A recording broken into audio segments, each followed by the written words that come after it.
This video brings us up to the final theatrically released to date Star Trek film, 2016's Star Trek Beyond. Beyond has a different tone to those first two films set in the Kelvin timeline, and I think that's one of the strengths to this film. It was a very deliberate decision by Simon Pegg, yes, Scotty Simon Pegg, and Doug Young, who co-wrote this script together.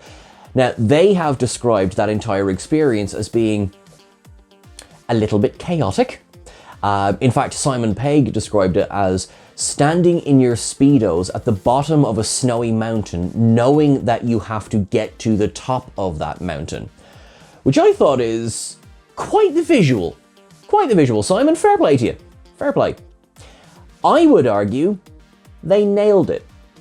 The direction is quite different. Obviously, we had seen two films directed by J.J. Abrams at this point. Justin Lin comes onto this project here, and he takes up the director's reins. With that, and with the marketing campaign, yes, I'm going to talk about it, there was this, certainly a perception that we were being given a very action-heavy, plot-light third film in the Kelvin universe, and that's simply not the case. However, if you were to just base it on the trailers that were released for this film, you can absolutely understand anybody feeling that's what this film was going to be. Now that I've set the scene, if you like, for a slightly, hang on, what are we getting at here? I think that transports us quite nicely to 2016. So will you join me, please, as we go through all of the ups and the downs for Star Trek Beyond.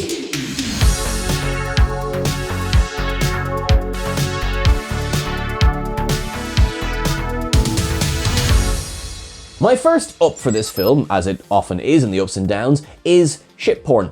Yes, there is gorgeous shots of the redesigned Enterprise for this film. Now, I say redesigned because this ship, while retaining the same overall shape and aesthetic of the film, of the ship that we'd seen in both Star Trek 09 and Star Trek Into Darkness, is a much sleeker version.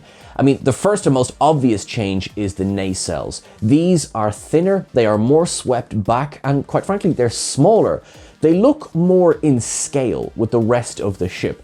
I'm going to be very honest and say that this is my preferred version of the Enterprise in the Kelvin universe. I have certainly come to love the one that we saw in the previous two films.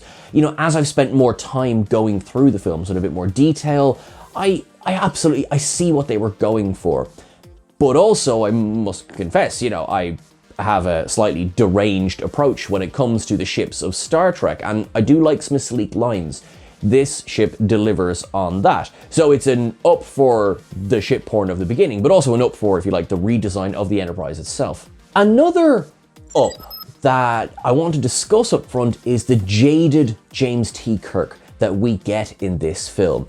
There's a fabulous captain's log that it doesn't open the film because we get the scene first with the Tinaxi, but effectively sets up the film, if you like, where Kirk, via the captain's log, tells us just how long that they've been out there for. So we're 3 years on from Star Trek Into Darkness, the beginning of their 5-year mission. But also, as Kirk says, it's beginning to feel episodic. They are 966 days into their 5-year mission. All of the Easter eggs, of course, make sure you stick around for cetacean observations. But you really feel that sense of same ship, different day going on here. And I don't think that that's a sour tone to start the film on. I think it's quite clever to address that up front, because if you think back to the TV era of the original series, even though they obviously only got their 3 seasons before the movie started, but then the Next Generation with their 7 years and so on, episodic can begin to feel repetitive. You know, of course, it's the job of the storyteller to keep it from being repetitive, but what must it be like for the characters within that narrative? And I would say there's probably a challenge of keeping things interesting. And Kirk addresses how the crew are getting along with each other, or not getting along with each other. And it feels like a real lived-in ship. I think it's a brilliant way to start the film. I've gone slightly forward, so let me just come back for a second and say up to the Tinaxi. I will be honest and say, when I first watched this film all the way in the distant past of 2016, I wasn't sold on them. I thought, are we just going straight for like silly? And I love a bit of silly. I think I've definitely said more than once that I do like my silly in my Star Trek. I thought maybe was this a bit too silly? You know, we have the entire chamber is full of them, and then they all appear and they're actually tiny, and that's the gag. As time has gone on, I really like the Tanaxi. I really do. I think as well, a little bit of behind the scenes knowledge helps, that I know there was physical Tanaxi built before the CGI team came in and took over. There's a great photo of Chris Pine holding Kevin in a science blue uniform floating around out there, possibly beside my head right now. And I don't know, I'm down with it.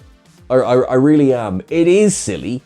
And actually, because the Kevin we get in the film, I'm jumping all the way to the end, but because the Kevin we get in the film is not wearing a uniform, but he is one of the two Tanaxi that beam up with Kirk. Did they kidnap Kevin? My first down of the film is the very obvious Chekhov's gun that is this artifact that is being given by the Fobonans to the Tanaxi. Now, obviously, knowing what's coming helps a little bit here, but it's also a bit of a silly weapon. You know, it's this ultimate power thing that can sort of dissolve you, but also, I mean, what's the range of it? You know, is it any different from a phaser? You know what I mean? And for it to be given the sort of reverence that it's given in this film, let alone before we get into some of the logistical question marks I have later on in the film, it does seem like a whole lot of nothing. It's a big box of, I wouldn't stick my hand in sulfuric acid either, I'm not going to play with the Abernath. I just felt that it was too much of a MacGuffin for it to really work as any kind of threat. Here, even the Tinaxi pretty much say what I'm thinking. Well, what's wrong with it? Well, why don't they want it? Well, why are they giving it to us? So actually, the down stays, but I'm on the side of the Tanaxi here. What's wrong with this? That's a bit obvious. What's this about? Kirk beams up, ripped my shirt. Oh, Star Trek Beyond, you know how to speak to us. For those of you wondering, by the way, if I'm ever going to do a cosplay in a ripped shirt, not until I can afford to pay for it. I want to give an up as well to the depiction of warp travel that's in this film. Because warp has been described as it's space that's moving around the ship, and visually, I think they really capture that in this film. It was quite different to what we'd seen before. I must say that although I understand the use of the sort of, it looks as if they're sort of traveling through a tunnel, if you like, in the first two films, which really works, particularly when the Vengeance closes in on the Enterprise in Into Darkness. I feel that here, this is visually more interesting. And because we don't have any ships chasing each other at warp, in my head, I'm not worried about what that would look like, and if there are ships together, I presume the warp bubbles would join together, which we've talked about in Star Trek before. But here, it's just a ship on its own, warping through space, and I think it's bloody gorgeous. For any of you who were wondering if I was feeling all right, up Michael Giacchino. He returns for Star Trek Beyond, his third Star Trek score.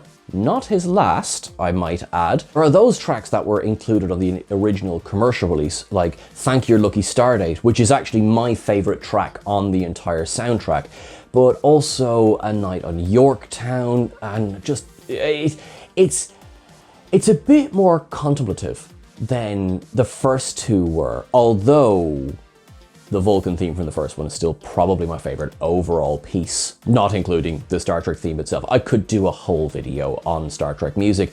And actually, to address a lot of people who are asking me why we haven't done that, simply put, rights.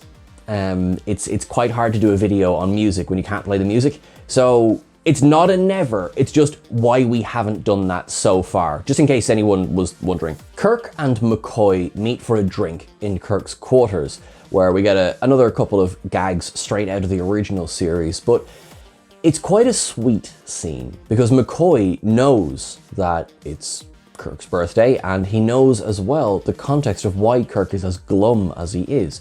As Kirk says, he is now 1 year older than his own father ever got to be.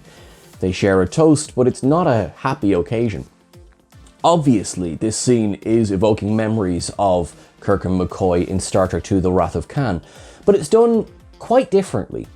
And I quite like what they do with it. It is somber, but it still very much remains in the feeling of this universe. And it helps to set up, or if you like, re-establish why Kirk is the way that he is. Halfway through a long mission that he was so excited to begin and is now humdrum. You know, he wanted to be a captain so badly, he fought his way and he earned his captaincy in Star Trek Into Darkness. And now he's got there, he's feeling a little bit of dissatisfaction. And I think a lot of us can probably empathize with, you work really hard to get somewhere, and it's the journey as opposed to the destination that is the important thing. This scene, I feel, sums that up beautifully. It is an absolute up from me. Starbase Yorktown is beautiful and is an up from me. However, the physics of Starbase Yorktown is a down for me. What the heck? I mean, it's a giant snow globe, as it's correctly described in the film, and I have seen there is a discussion online of whether it makes any sense or not. Well, it doesn't, and I would be a bit disingenuous if I didn't call that out. I just think it looks very pretty, and I'm going to stand by the fact that it looks very pretty. I love the way that, you know, that when the ship flies in, it's flying under waterways and people are walking around on top, and you get that sense of it being a busy spaceport. That part of it, I love.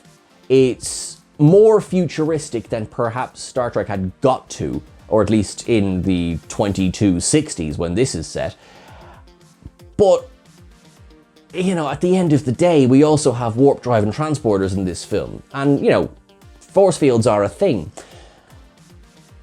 I think it's a good symbol of that. Trekkies can be very forgiving sometimes, and you know what?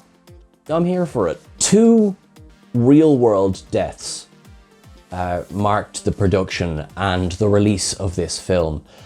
Leonard Nimoy, of course, passed away in 2015, and I still remember that day very, very well. And thankfully, he is honoured in this film. I spoke about in the Into Darkness Ups and Downs my sort of conflicted feelings on the cameo in that film, whereas I have no conflict of feelings in this. I love that they took the time to honour him and actually made it part of Spock's story in this film. Of course, the other death, which is tragic and devastating, was Anton Yelchin and his accidental passing in 2016. Now, this was after production had effectively wrapped on the film, and it is going to see the film, as I remember doing clearly, knowing that. I mean, it just made a very strange experience. Watching the film back now, as I have done several times since, it doesn't, how do I say this? It doesn't spoil the film experience, because I think Chekhov is used very well in this film. And there is a moment I'll discuss toward the ends of the film as well that I think helps, especially, I think, honour Anton.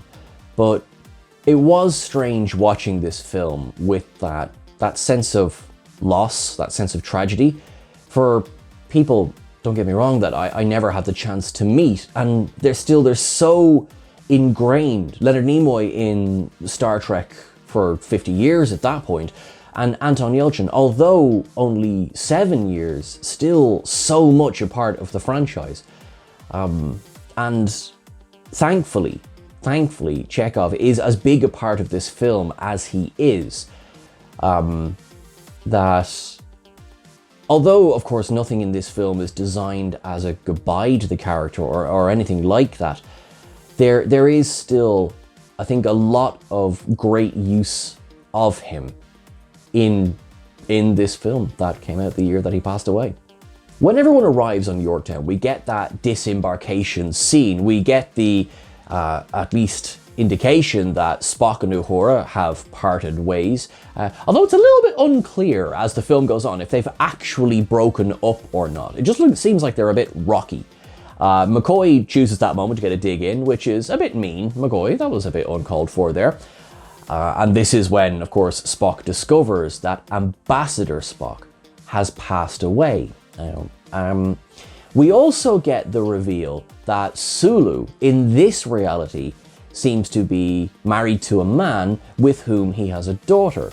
The character's name is Ben, and although not spoken on screen, we can infer that their daughter is Demora, even though the years don't add up very well. There was actually a bit of controversy about this from George Takei.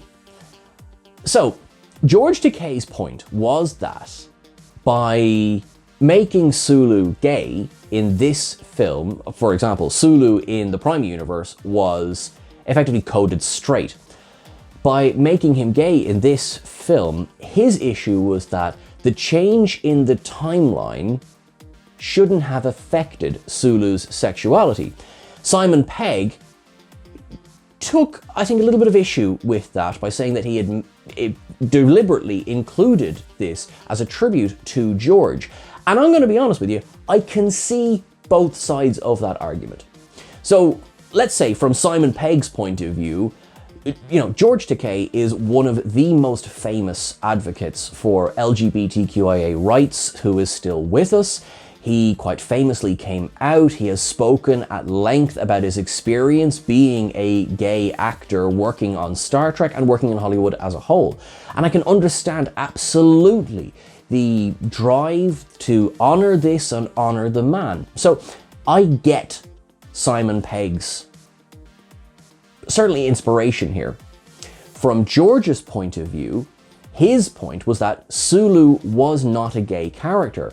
So having a change in the timeline, from his point of view, shouldn't change that, as, the point being that you are born with your sexuality. He obviously felt that it was quite shoehorned in and that it didn't honor the character.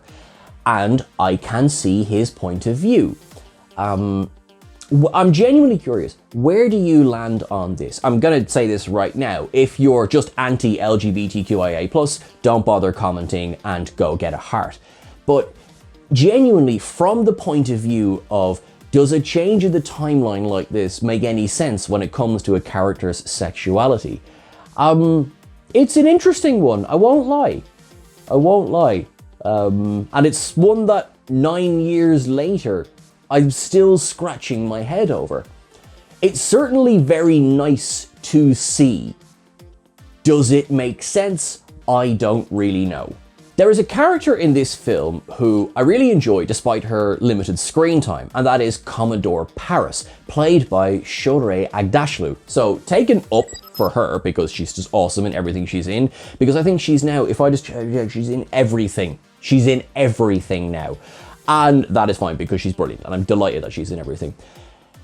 I will say that I do have a down. Okay, so all of her scenes came from reshoots.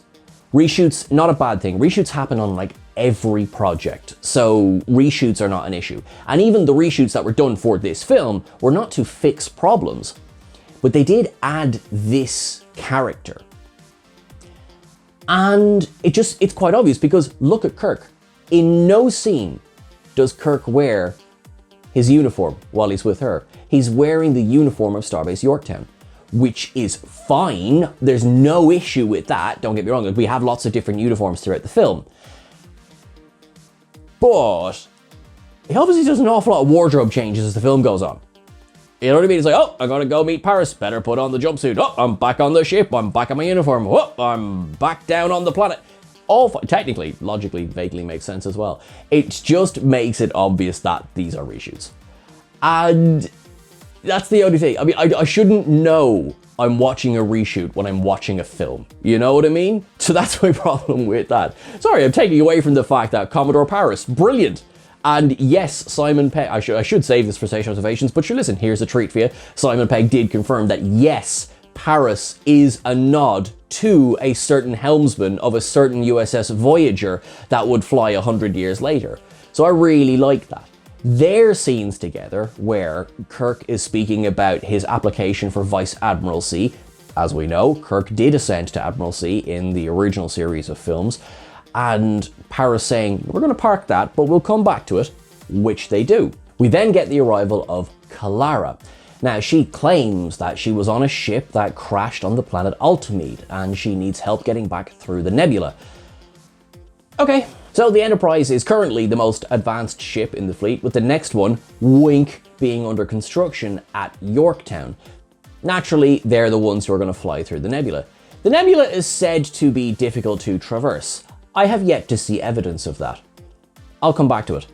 We get to the planet of Altamide, and almost instantly the attack begins, and I'm sorry, but down, you really flew right into that trap. Star Trek and Starfleet have this tendency to sort of blunder in without checking the sides first, and in that respect, this is completely on theme. I do feel like some logic had to be abandoned to get them to the surface. Well, actually, a lot of logic did, but to get them over Altamide, and it makes everyone kind of look a bit dumb, if I'm honest with you. I feel like some more, even a line or two, that maybe perhaps this fleet was cloaked, something like that, to really suggest that no, the Enterprise couldn't have just scanned this from a few feet away and then hightailed it out of there. The overall attack is an up. It's a bit spectacular. Losing the deflector dish, which was a deliberate decision to say that, basically the screenwriters thought, well, every ship flies around with this big massive target on the front of it. You hit that and you destroy the ship. And in fact, if you think of Star Trek First Contact, Picard stops Hawk from shooting at the deflector dish, saying it's charged with antiprotons, you could destroy half the ship. Seems like a bit of a vulnerability. So here, they deliberately destroy the deflector dish, thus proving that it doesn't cause a chain reaction of explosions, which I like. I have to say, I do like that. You also had the, it's funny because there is a bit of discourse around the USS Odyssey in Deep Space Nine. A Jem'Hadar ship flies into the deflector dish, thus destroying the ship. And I myself have made the point before that, well, you're flying around with a big massive target on you. But also, the point has been raised, and I think it's quite fair. If a ship flies into another ship, odds are it's probably going to explode. So there is a large degree of fairness in that as well. So I like taking the time to go, we can destroy this bit without destroying the rest of the ship. They proceed to destroy the rest of the ship, but in fairness, they do it in stages, cutting off the nacelles. I remember watching this in the cinema, horrified. Cut its throat. Oh no, the insinuation. It's just horrific. All of that, what's the word I'm looking for? Collision course of the ships. We have these drones walking around shooting people. They're not very nice, if I'm honest. We get the introduction of Krall. Krall's fine. And then we lead up to the saucer separation, which I love because technically we've only seen the Enterprise D do this before. My technically being, yes, I haven't forgotten about the Prometheus, but that was a multi-vector assault mode. And knowing that ships can do this and then thinking, well, we've never seen that before, I like that they've done that. Plus, the original ship was said to be able to do that anyway. And you get that great scene of Kirk looking through the glass, seeing Uhura flying away with Krall.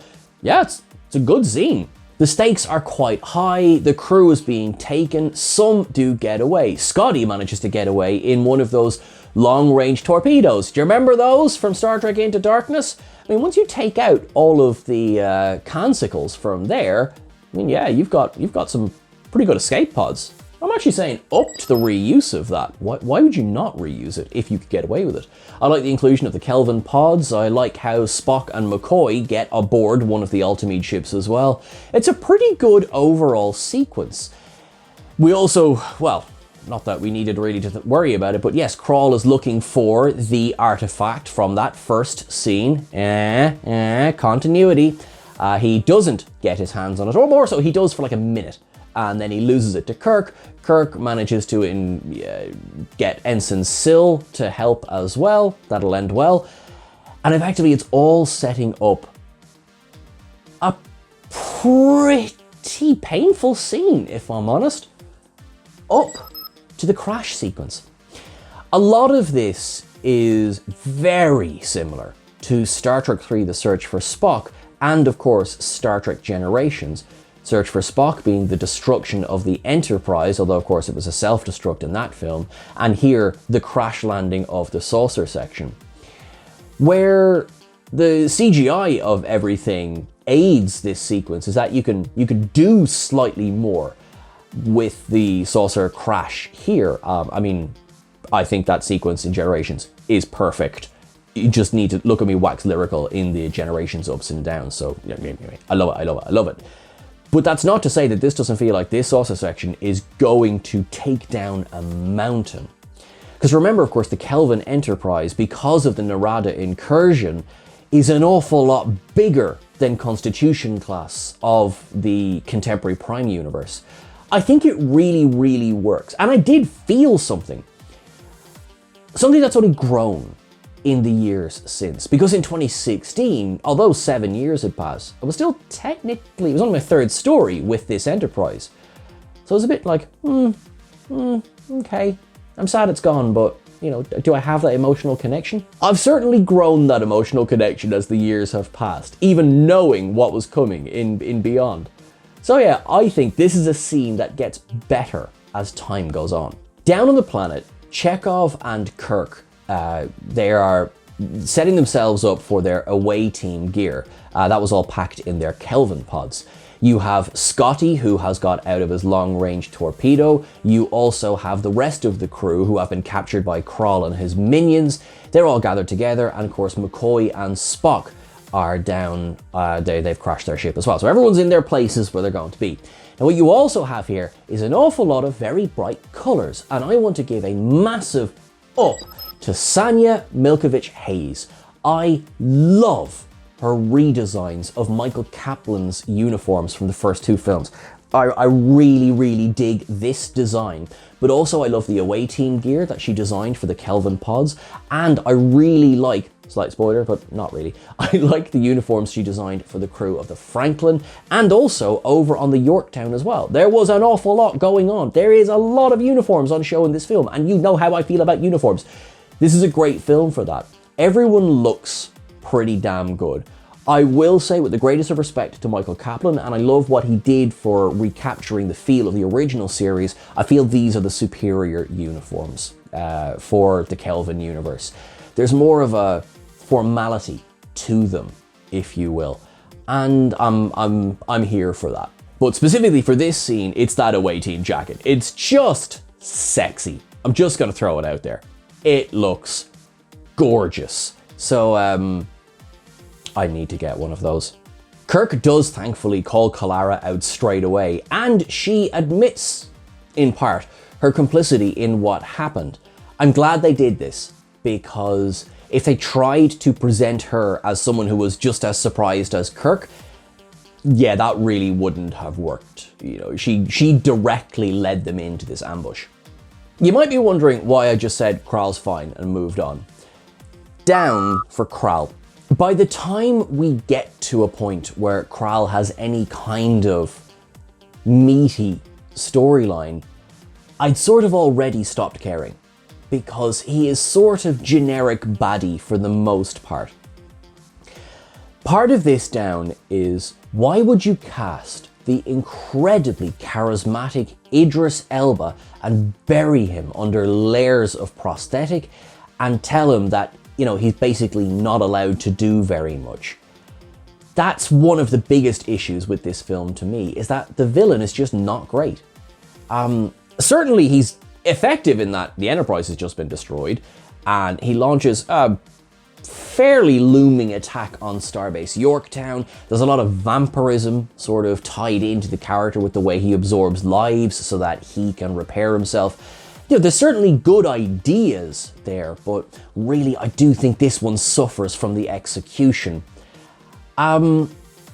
To say something positive, he is imposing, but again, so is Idris Elba. That's kind of the point. And when we get to the more Idris-y parts of Kral, that's when Kral starts to improve and you get a sort of a sense of who he is. But yeah, up to this, he's just sort of roar, roar, I want the thing, okay. McCoy and Spock have crashed their ship, which has led to Spock being injured. Now, he's very lucky because he doesn't get stabbed through the heart. Get some nice callbacks there. McCoy performs a little bit of an emergency surgery, if you will, and by surgery I mean he heats up a piece of metal and burns Spock closed. And we get that great exchange, where Spock goes, "To use a parlance with which I know you are familiar, Doctor, I can confirm that is horse shit." Oh. Scotty meets, just before he meets Jayla, and we will discuss Jayla, and I like Jayla, but he meets, honestly, a cameo I learned today was in the film. Danny Pudi plays one of those 3 aliens. Sorry, I love Community. I watched Community quite recently, in fact. Never knew that this was him underneath the prosthetics. Take an absolute up for that. Yeah, sorry, just absolutely done. It's Ahmed, Anyway, sorry, I'm buzzing from discovering that today, in fact. But yeah, I mean, up. Sofia Boutella as Jayla is a highlight of this film. Not only is the design fantastic, she just plays the hell out of the part. I like the fact that, obviously, as Simon Pegg was part of the writing team, look, Scotty's got a bigger role in this film. And there's nothing wrong with that, because I really like what they do with Scotty. I really like how Simon Pegg and Sofia Boutella bounce off each other in this.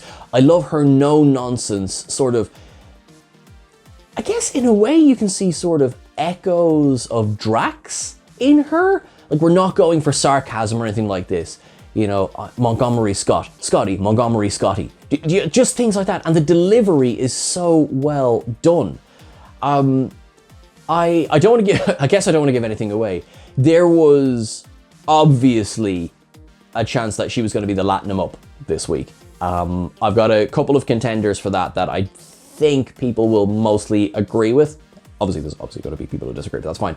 But that's how good she is. And one of the biggest crimes of the fact that we have yet to get a Star Trek 4 is that I want more Jayla. I want it. I want more Jayla. She's brilliant. We get a whole return to the saucer section, and I like what they do with it. It's a fun action scene. There's not really much to it. Basically, they're going to use the sensors to find the rest of the crew because a tricorder isn't enough. It effectively just sort of prolongs the reveal that Kalara is the baddie we sort of guessed her to be. Thankfully, Kirk twigged it straight away, so they managed to trick her and then squish her by flipping the saucer section up and over. It's a fun scene. It is what it is. But really, I want to get to the next bit, which is McCoy and Spock sitting there discussing that Spock is still injured, and Spock reveals to McCoy that Ambassador Spock has died, and McCoy is very empathetic, as we knew he would be. Spock discusses how this has left him feeling that he perhaps needs to finish Ambassador Spock's work. Remember, Ambassador Spock was engaged in repopulating Vulcan, and giggling aside, that's a pretty important job when, as Spock said in Trek 09, Vulcans are effectively now an endangered species. This led to that earlier frosty scene with Uhura, and McCoy says, well, yes, I can imagine her not being very happy with the idea that you have to go repopulate your species. It's handled quite well, but also one thing I really want to give an up to here is, in Star Trek Beyond, they really do manage Spock's emotions well. It is an up, because they manage to have their cake and eat it too. They can have a scene where Spock is both crying and laughing, and yet still make it work within the logic of he has experienced massive physical trauma. McCoy even says, oh my God, you're delirious. It doesn't take away from the fact that we still get Zachary Quinto emoting the way that he does, and it doesn't break any kind of established rules of Vulcan logic. I really, really like this exchange between the two of them. There's a line in this scene where McCoy thinks Spock has passed out and he's like, wake up, wake up! I'm entirely conscious, Doctor. That's another up from me. Jayla takes Scotty to her house. And I might just bundle this all together. Down for a lot of the logic around the Franklin being hidden. So with what we know about Krall and who Krall is, well, we have to assume that Krall knows all about, well, he definitely knows about the Franklin, but presumably knows where the Franklin is, because that thing has not moved in over 100 years. I mean, look at those kind of silt and dirt deposits that are covering the nacelles at this stage. I'm still sat here with the question of, why didn't Krall just use that ship? You know what I mean? You know, Jayla gives a little bit of exposition to say that certainly her family were killed by Krall and his his remaining crew. And, you know, other aliens crash on the planet, and she's effectively managed to fix her house with various bits of technology. And one of the reasons she's so happy to meet Montgomery Scotty is he's an engineer. No issue with any of that. No issue at all. In fact, no issue pretty much with anything with Jayla in this film. But the thing is, Krall would have known about the Franklin. And it just doesn't make sense that it's as undisturbed as it is. So I don't have a satisfying resolution to that. It's a down, it's a plot hole. On the ship, Jayla has some beats and shouting playing. This one, of course, being Fight the Power by Public Enemy. And this is not for the use of modern music. This whopper of a down is in solidarity with the film and the amount of work that went into making the film and how the marketing for this film did its absolute best to ruin it. Oh my goodness, let's talk about the marketing for this film. So there is a very obvious, deliberate and sensical reason why sabotage arrives later on in the film. It is a massive plot point. It ties directly back in to the introduction of adolescent James Tiberius Kirk in Trek 09. There is an arc to that music, including Fight the Power by Public Enemy. I mean, whatever else about it, it establishes the use of modern music in this film. So having it there is a great little tease of what's to come. Brilliant. So far, on board with everything. Giving Justin Lin the job of director did come with a bit of baggage, and that was that people began to assume that because he had worked in the Fast and the Furious franchise, that was going to transfer over into Star Trek. And I mean, as much as there has been lots of action and adventure in Star Trek, one wouldn't necessarily think Star Trek, of course, Fast and the Furious, and vice versa. So there was maybe a bit of trepidation that a director who came from one might not do so great in the other. And before anyone got a chance to see the work that he did on this film, that first teaser dropped and seemingly confirmed all of those fears. Because that first teaser spoiled the use of sabotage, was completely action-centric, and had very little to do with the plot of what Star Trek Beyond was. Simon Pegg, when interviewed, expressed his frustrations with that first trailer, saying that, I'm paraphrasing now just to be clear, but saying that the marketing team completely missed the mark when it came to marketing this film. There was also, he then went on to explain that there was seemingly this worry, this fear of really highlighting anything to do with the fact that it was Star Trek's 50th anniversary. When making the film, there was a hard deadline. It had to be summer 2016. And that was at least partly to do with the fact that September of 2016 would mark the 50th anniversary of Star Trek. You will not get any of that from the marketing campaign for this film. And I vividly remember in 2016 going, what are you doing to mark the anniversary? What are you doing? And I mean, releasing a film seems like a pretty big thing to do for marking the anniversary. But it came down to the sort of the cast and the crew to really highlight that. There wasn't a marketing push. And unfortunately, marketing, and I want to be kind here, not just Paramount, marketing across the board has had issues ever since, and a lot of that is to do with rising budgets. I'm going to get into a little bit more in Station Observations about that, because honestly, I could be here for hours about it. But this down, just to be very clear, it's like, why is he giving the film a down for that? This is for how the film was marketed. It was wrong how it was marketed, and it hurt the film, which is such a shame when everything lives and dies on bums and seats. That directly went against it. I don't think it will be any shock that this is my Trellium down. But I do want to make the point that my Trellium down for Star Trek Beyond has nothing to do with the film itself. I like this film, and I think it's a bloody strong Star Trek movie. We start to reassemble our crew. Kirk and Chekhov, after being freed from one of Jayla's traps, meet up with Jayla and Scotty. Spock and McCoy are being faced down by some Altamide swarm ships. Now, thankfully, they're able to be beamed off, but not before we get a great little exchange where, McCoy, he's grumbling away and, makes it sound like, oh, well, of course you're going to die and leave me alone. And Spock turns and is genuinely curious and says, I always assumed that my respect for you was obvious. Oh, because I absolutely believe that Spock probably did believe that. And I think deep down McCoy did as well.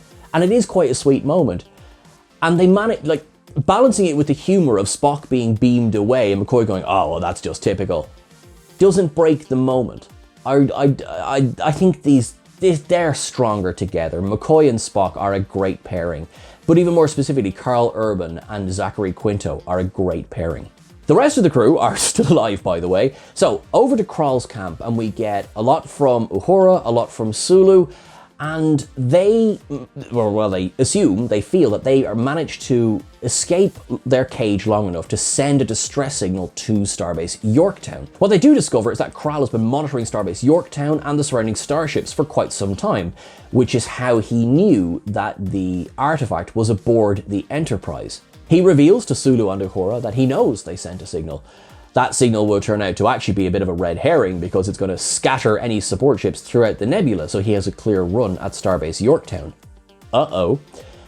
He goes to effectively kill Sulu, but more so to encourage anyone to help him, if you will. And poor Ensign Syl, trying to save Sulu, does the frustratingly good thing to do, which is she reveals that Kirk gave her the artifact. Doing the wrong thing for the right reason, doing the right thing for the wrong reason, I don't know. I feel for her. What else was she supposed to do? She knew she could do something to save Sulu's life. She does something, and she does save Sulu's life. It will just turn out to be at the cost of her own. I want to give an up to Syl, but also, from a wider stance, I want to give an up to the incredible alien designs in this film. Joel Harlow was nominated for an Academy Award for the designs for this film, which I'm so happy about because it seems like Star Trek rarely gets that, Academy Award nominations. It's not the first time, but, it was nice to see. Less nice that they lost to Suicide Squad, but however. But yeah, Joel Harlow and Richard Alonso, who received the nomination, you're winners in my hearts. Listen, Suicide Squad, I don't want to do that as well. It was very, very, very good designs. They looked fantastic, and they really do stand out. I love that some of the designs have returned since in Star Trek. One of the funniest exchanges in the film is when it's revealed that Spock has inadvertently given Uhura a tracking device. Oh, you gave your girlfriend a tracking device? That was not my intention. Perfect. Also, really liking those Franklin uniforms there as well. Spock is wearing one. Over at Krall's camp, Krall says a line which is actually, it's quite powerful. And he's talking about how the Federation is always pushing the final frontier, but this time the frontier pushes back. And that's a great line. I like that. It does lead directly into the rescue attempt. We had a bit of an exchange over on the Franklin where Jayla didn't want to go anywhere near Krall's camp because she'd watched her family die at Krall's hands. I think that's quite understandable, don't you? We get the scene, the one that was used in the trailer with the motorbike. Is it still a bit Fast and Furious-y? Listen, maybe. But in the overall product of the film, look, I think it works. They use the motorbike, they drive around, they use Jayla's projecting technology, and they orchestrate the successful rescue of the crew. I have a down. When Keenser is beamed aboard the Franklin, there's a scene where himself and Scotty are about to hug, and it goes, oh, yeah, we'll just do a handshake here. Can we not do that anymore? Just let men hug. It's a bit nail-biting, but everyone gets out, including a last-minute kind of dive through the air while being beamed away moment where Kirk and Jayla are saved and brought to the Franklin. This sets up Krall and the rest of his swarm heading up toward Starbase Yorktown, so our crew's got to get after them. So, oh god, I wonder if Sulu can fly that thing. Are you kidding, sir? The whole Franklin Rising sequence, I think, is pretty good. Does it make a lick of sense? Again, probably not. But, okay, it's fine. It's fun. It's an up from me. Not only is the scene where it takes off, flies down, and flies back up again, really like the inclusion, by the way, of these things were designed to be flown in space, not in atmospheres. You know, like, who's to say this will ever get off the ground? That was a deliberate inclusion of a line by Simon Pegg, because we'd seen the Enterprise sort of sinking down through the atmosphere and into darkness. And of course, well, in fairness, the Vengeance does crash. But it's like, you know, can we get up there? Get up into space, please. And sort of a gentle, if you like, a sort of a loving dig at the Enterprise being built in the shipyards on Earth. Yeah, I like it because there's nothing mean in it. It's just a little bit kind of like, they are spaceships, you know. When we get the full reveal of the Franklin itself, that's an up from me as well, because it's so clearly honoring Doug Drexler's design of the NX-01. Remember, everything prior to the Narada arriving it's the Prime Universe. So all of Enterprise exists in this universe. And actually, as the film goes on, that gets even more and more timely. But the design of the Franklin here, said to be one of the first Warp 4 ships, with the NX-01 being the first Warp 5, you can see the progression. And I like how it fits in. You know, there's obviously a couple of artistic licenses but that is just film, that is just television, that is just how everything works. For me, I really, really like how this fits into it, and I like where you get that moment of the Franklin flying up and out of the atmosphere. I also love in this scene that they give Jayla a moment where she's looking through that viewport and she sees Altamide from orbit. And I like that because for her, Altamide has been hell. And so escaping Altamide is going to have a very different feeling for her than it will for, say, the Enterprise crew, who have been there for seemingly, I think, a day, maybe two. It was one moment in a film that really strengthens the overall experience. Okay, down. So that nebula is like not difficult at all to get through, is it? You know, Enterprise is the most advanced ship in the fleet. They can get through, so can the entire swarm and the Franklin. Come on, guys. Let's talk about Krall's plan, shall we? So, what was it? Krall was based on Altamide. He has access to this knowledge of the Ancient Ones who lived there before. He has now access to the entire drone fleet, which means basically he was able to destroy the Enterprise with no issue whatsoever. He can get through the nebula with no issue whatsoever. He's been scanning Starfleet channels to try and, track down this Abernath, this ultimate weapon, this doomsday thing, this thing that can do what a phaser set to kill can do. And he then takes his fleet, goes to Starbase Yorktown, and starts to attack the Starbase. And it's bad. I mean, they overwhelm it in like seconds. They're... Couldn't he just fly his fleet through Starbase Yorktown's glass exterior, thus destroying the entire Starbase? Probably sacrifice, 5 or 6 ships? What a whopper of a down this is. Krall's plan makes absolutely no sense. He wants to make a statement against Starfleet, and particularly the Federation. Okay, all right then. He is armed with a fairly powerful fleet. He doesn't need an Abernath. because they're all armed as well. They can all fire their own, at least, phasers. You know? So, what was the point of any of this? Of getting aboard Yorktown to release this weapon, to then cycle through Yorktown, killing everyone, millions of people on Yorktown. And yes, awful, please don't.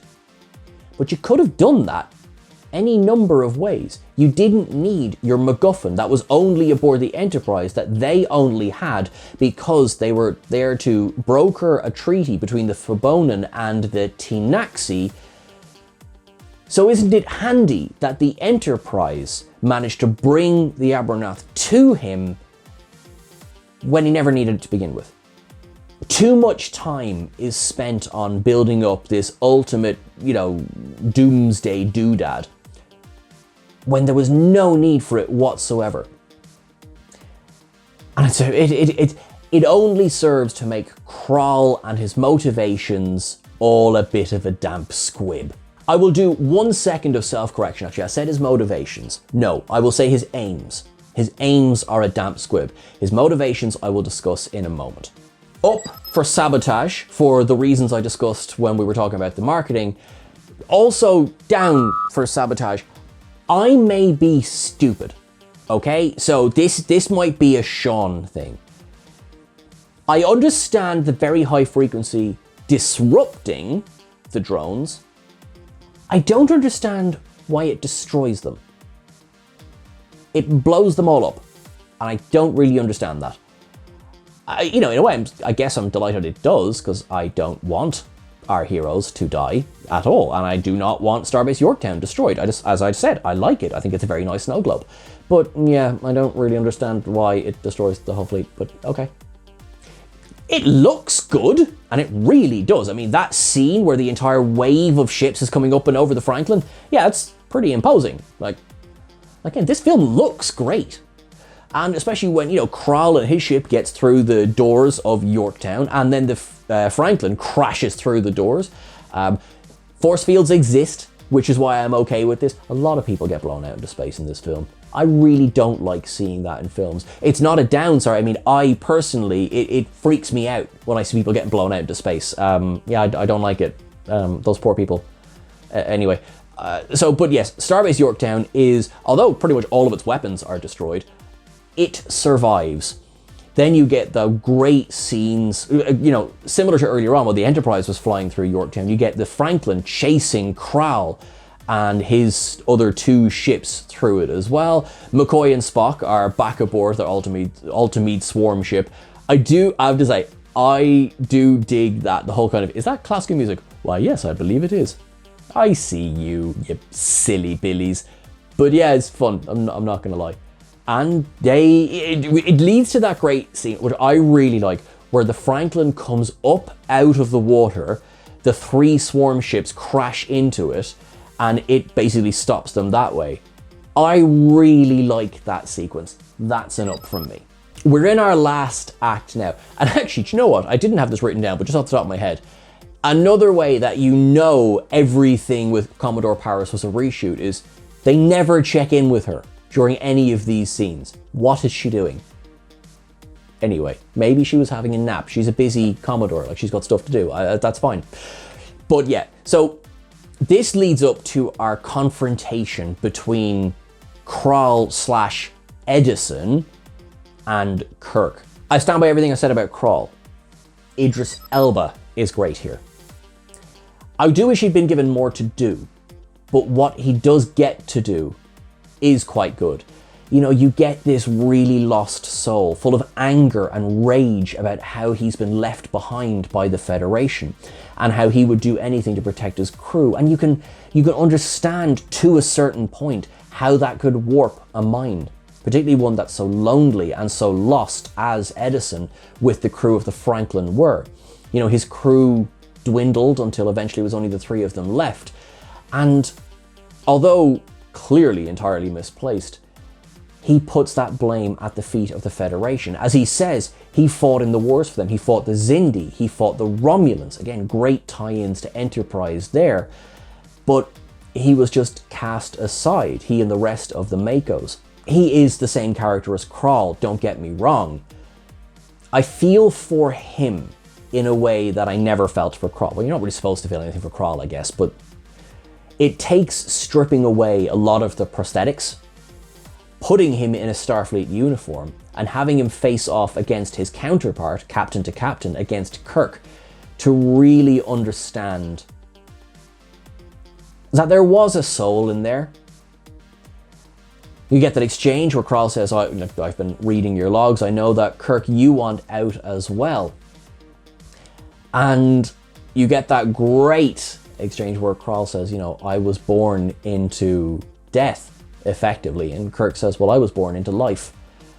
And they are a great mirror for each other. Krall can't get over his anger and rage and is intent on releasing the Abernath into the ventilation system of Yorktown, thus killing everyone. You never really get a sense that he's going to succeed. There's plenty of, flashing from here, there and everywhere. There is a little bit of a silly flying sequence. Within the logic of the film, it makes sense that they're playing with the anti-grav. But you never get a sense that he's going to succeed. I feel like in a perfect world, they could have leaned into that a bit more. Highlight his desperation here more than his rage. And I think you would have had an overall better project. It might have helped Krall a little bit. But what we get is what we get, and I think Idris Elba does fantastic with that. So to sum up that whole section, Idris Elba is an up, Kirk versus Krall is generally an up. The fact that it's all resolved pretty simple, down, super easy, barely an inconvenience. And there we are. That's, our threat is dealt with. The Yorktown can start repairs pretty quickly, and then we set up the last couple of scenes. We have Kirk meeting with Paris, where he turns down the Vice Admiralty by saying that, well, Vice Admirals don't get to fly. Where's the fun in that? Oh, I'm gonna talk to you at Station Observations, Kirk.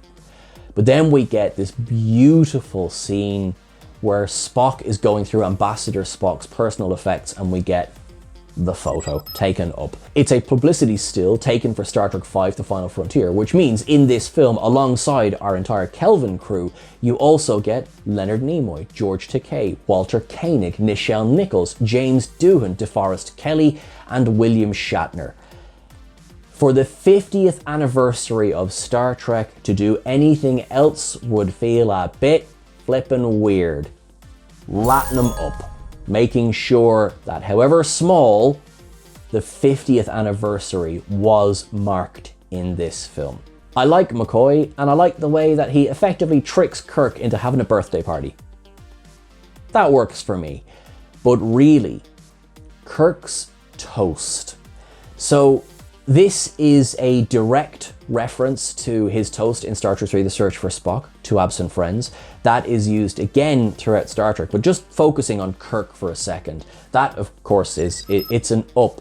But now, I have to believe that this was deliberate.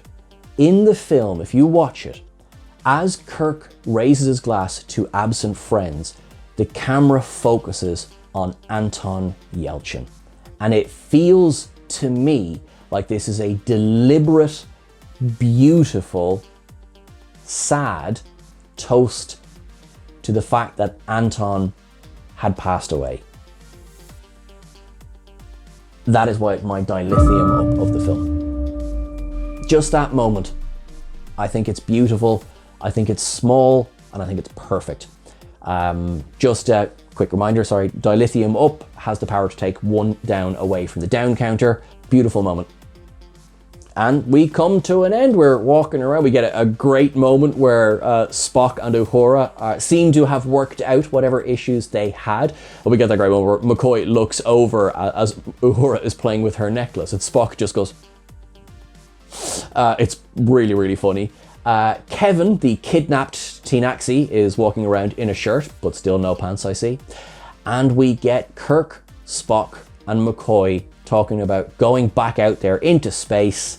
And we get the great reveal of the Enterprise A taken up. Sean Hargreaves' design it's gorgeous. My hesitation is not, there's no problem with the ship. Just I wish we'd seen more of it, because as it stands, that's it. The film ends with the standard Space the Final Frontier. We get the cast reciting it, and that brings us up to the end of Star Trek Beyond. Now, with all that, would you kindly join me at temporal observations?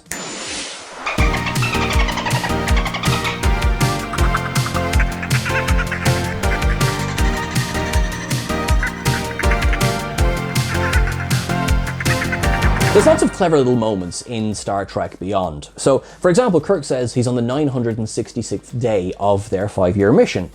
September 1966 was when Star Trek aired for the first time on US television. He talks about it being episodic, which of course Star Trek was, and when it's doing best, is.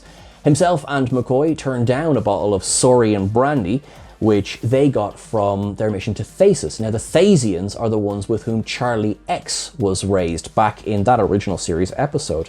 Starbase Yorktown of course being the original name of the starship from Gene Roddenberry's Star Trek Is Bible. Now, the saucer section separation was introduced not in Encounter at Farpoint with the Enterprise D, but all the way back in the original series, the Apple. Yes, the Constitution class, their saucer could always be used as a life raft. The Vulcan heart, its location being where humans keep their livers, that was introduced all the way back in Mudd's Women in the original series. Jayla was designed, it was sort of based after Jennifer Lawrence's character in Winter's Bone. So J-Law, J-La, that's where that came from. The Magellan probe, named after the famous explorer who found his way through South America.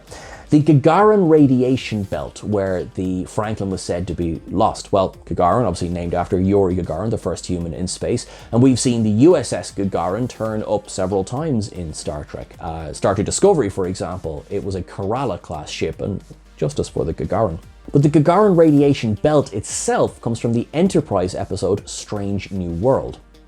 Scotty jokes that it may have been taken by a giant green hand. You know the one, it was seen in Who Mourns for Adonai. It's also in the closing credits of this film.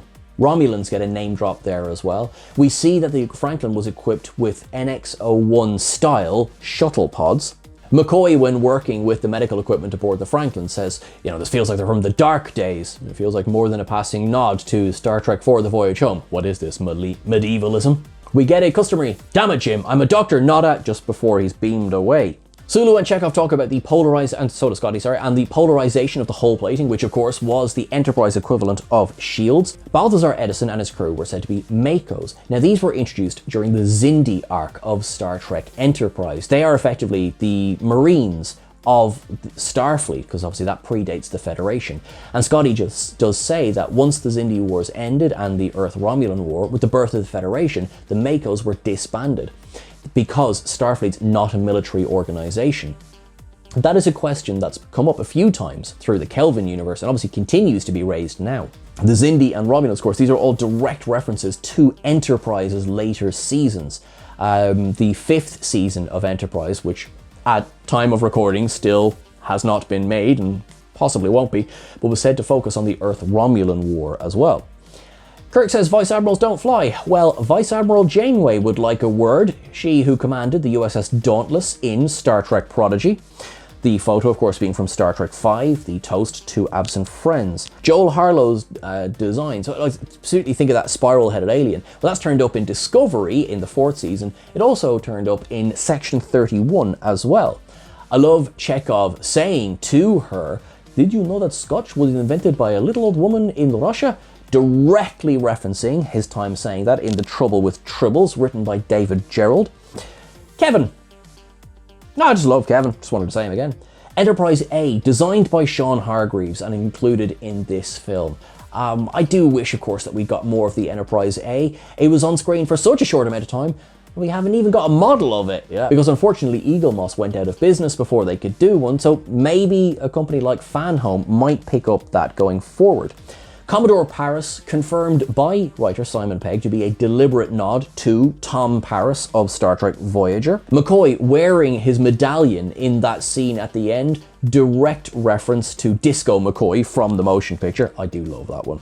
At one point, Scotty makes a joke about not wanting to beam Spock and McCoy at the same time in case they get spliced. So obviously the fear of Tuvix passes across universes.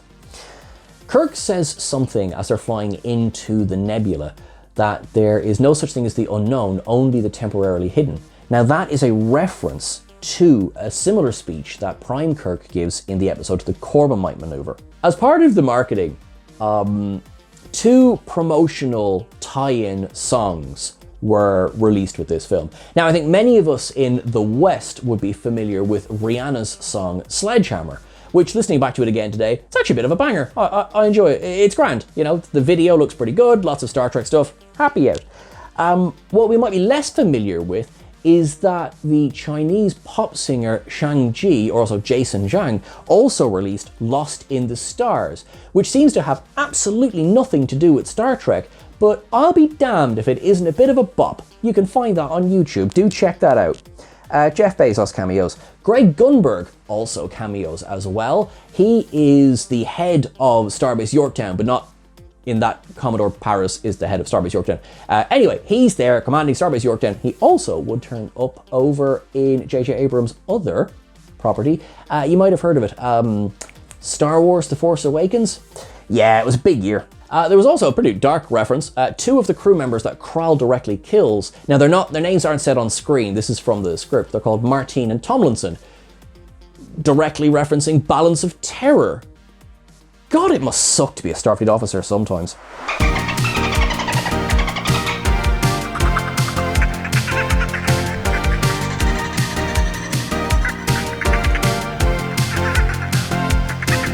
Thank you so much, everyone, for watching along. You're awesome. You are wonderful. Now, that brings us up to date on the theatrically released... Well, actually, because we did Section 31 at the beginning, so all of the Star Trek films are now done.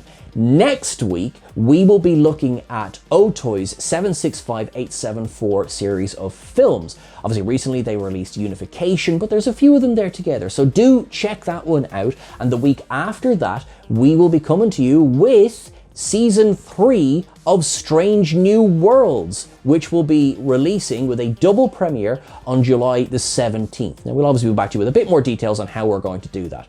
So that's the plan for the next couple of weeks. I hope you will join us for those. Until then, make sure that you're following us on the various socials. We're at TrekCulture. I am at Sean Ferrick on the various socials. Please make sure that you are subscribed to the channel. Now, honestly, that makes such a difference and it allows us to do things like this. You are awesome. You are wonderful. Live long and prosper, and I will see you soon. Thank you very much.